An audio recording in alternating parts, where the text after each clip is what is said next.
Okay, syempre. Makikailam na naman ako, ano? May kang makailam eh. Ito po tawag dito ay patanga. Ayan, ito po ang patanga. Oh, i-explain ko na rin sa inyo. Yung patanga, meron siyang kawayan din to. Kasi syempre, hindi pwede bakal mabubulok eh. Pero meron siyang suspension ng mga wire na copper.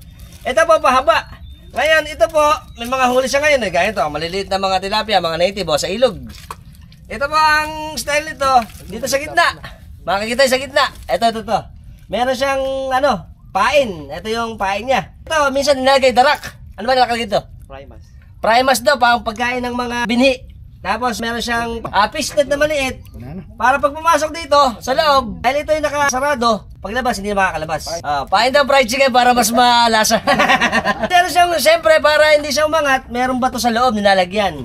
Ito ang mga traditional natin ng panghuli. Itong araw, ginagawa nito. Dahil ito, pag naka-BA siya, maraming mga tilapia sa ilog, siyempre, umahuli tayo. Lalo na yung mga ganito. Mga native na tilapia na ahuli pa na rito. Kaya, baka namin miss yung mga tilapia. Pwede. Iuwi namin. Ay, joke ka naman, ano? Okay? Very good. Ngayon, alam niyo na ang patanga. Kasi ang patanga, kaya siya pinahawag na patanga.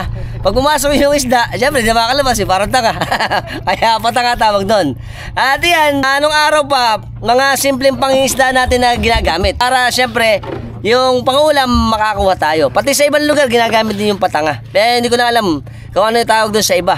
Baka may alam kayo kung anong tawag doon sa panghuli ng isda na ganon, comment nyo. Pwede.